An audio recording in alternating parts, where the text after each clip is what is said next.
تفسیر دیکھیں، یا ایھا آمنو، اے لوگو جو ایمان لائے ہو، اور ایمان والوں میں وہ سب لوگ شامل ہیں جو اللہ اور اس کے رسولوں اور اس کی کتابوں، آخرت اور تقدیر پر ایمان رکھتے ہوں، خواہ مرد ہوں یا عورتیں ہوں، بیمار ہوں یا صحت مند ہوں، امیر ہوں یا غریب ہوں، قدرت رکھتے ہوں یا عاجز ہوں، سب کو خطاب ہے۔ یا ایھا الذین آمنو، اے لوگو جو ایمان لائے ہو، کتب علیکم، تم پر لکھ دیے گئے ہیں، یعنی فرض کے درجے میں ہے۔ اور لکھنے والا کون ہے؟ اللہ رب العزت، اللہ کی طرف سے تم پر لکھ دیا گیا ہے۔ کیا حکم؟ الصیام، روزہ رکھنا۔ روزہ رکھنا فرض عبادت ہے، اور یہ اسی طرح ہے کما کتب علی الذین من قبلکم، جیسا کہ تم سے پہلے لوگوں پر یعنی پچھلی امتوں پر فرض کیا گیا۔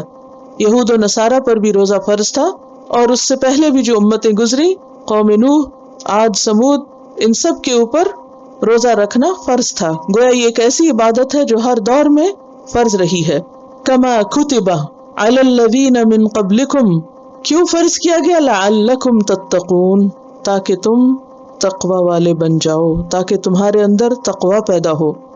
تو پہلی بات تو یہ ہے کہ اس آیت سے ہمیں روزے کی فرضیت پتہ چل رہی ہے۔ دوسری بات، روزے کی اہمیت کس طرح کہ یا ایھا الذین آمنوا کہہ کے خطاب کیا گیا، اور پیچھے بھی یہ بات کہی جا چکی ہے کہ جو حکم یا ایھا الذین آمنوا کہہ کے دیا جائے وہ حکم اہم حکم ہوتا ہے۔ لہذا فرضیت صوم، اہمیت صوم، اور اس کے ساتھ ساتھ حکمت صوم بھی بتائی گئی۔ حکمت کیا ہے؟ مقصد کیا ہے روزہ رکھنے کا؟ کہ انسان کے اندر تقوی پیدا ہو، یعنی تمہیں بھوکا پیاسا رکھنے کے لیے روزہ نہیں فرض کیا گیا، بلکہ اس لیے فرض کیا گیا تاکہ تمہارے اندر تقوی کی صفت پیدا ہو۔ اگر دیکھا جائے تو مومن کی پوری زندگی ایک طرح کا روزہ ہے، کیونکہ روزے کے لفظی معنوں میں ہم نے کیا پڑھا؟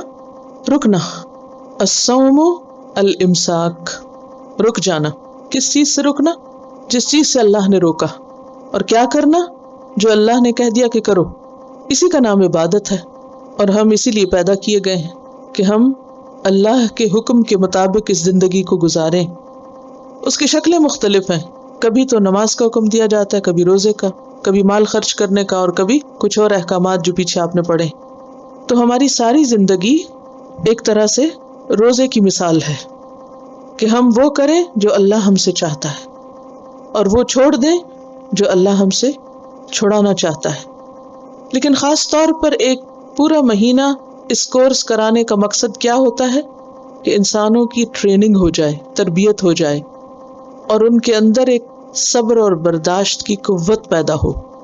اللہ کی اطاعت کے راستے میں جو مشکلات آئیں ان کو وہ سہ سکیں، کیونکہ جنت کا راستہ کانٹوں سے بھرا ہوا ہے، مشکلات سے گھرا ہوا ہے، نفس کی مخالفت سے گھرا ہوا ہے، اور انسان ان مشکلات کو دیکھ کر گھبرا اٹھتا ہے، قدم قدم پر پھسلتا ہے۔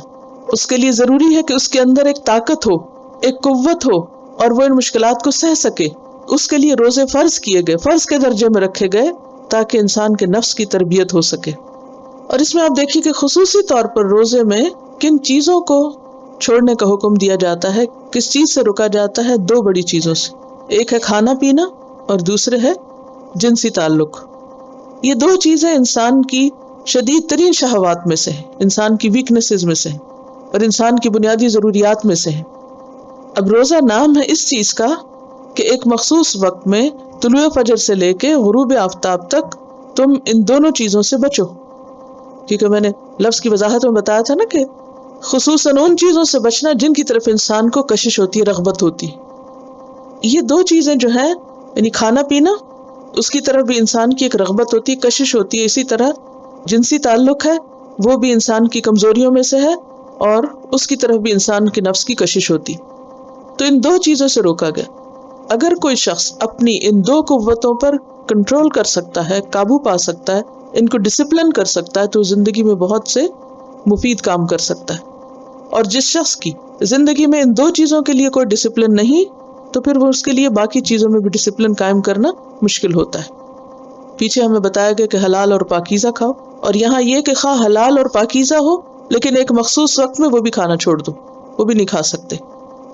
تو جب انسان 30 دن تک مسلسل وہ چھوڑتا ہے جو اللہ نے ہمارے لیے حلال کیا ہے، جس کے کھانے کا خود حکم دیا ہے، تو پھر انسان کے اندر ایک قوت پیدا ہوتی ہے اور وہ بھی چھوڑ سکتا ہے اللہ کے فضل سے کہ جس سے اللہ نے منع کیا ہے، جس سے اللہ نے روکا ہے، جو اس کے لیے حرام کیا ہے۔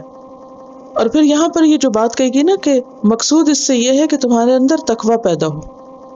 اسی لیے ایک حدیث میں آتا ہے کہ جو روزہ رکھ کے بھی جھوٹ بولنا اور جھوٹ پر عمل کرنا نہ چھوڑے تو اللہ کو اس بات کی کوئی ضرورت نہیں کہ انسان کھانا پینا چھوڑ دے۔ یہ بخاری کی روایت ہے۔ تو گویا صرف کھانا پینا ہی نہیں چھوڑنا مقصود، بلکہ غلط باتیں چھوڑنا بھی مقصود ہے۔ اور ان ساری چیزوں سے انسان کے اندر کیا پیدا ہوتا ہے؟ گناہوں سے بچنے کی صلاحیت۔ اصل میں عربوں کے ہاں یعنی یہ جو صوم کا لفظ ہے، یہ جو کانسیپٹ ہے، یہ کہاں سے آیا؟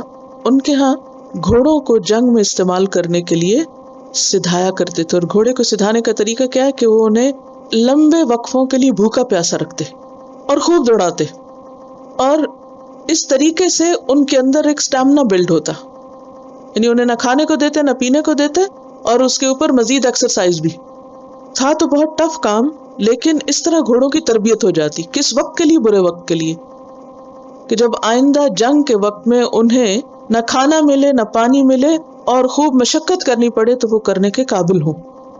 تو اسی طرح روزہ رکھ کر انسان کے اندر تقویٰ پیدا ہوتا ہے، اور تقویٰ انسان کی ہدایت کے لیے، انسان کی نجات کے لیے، اللہ کے قرب کے لیے بے حد ضروری ہے۔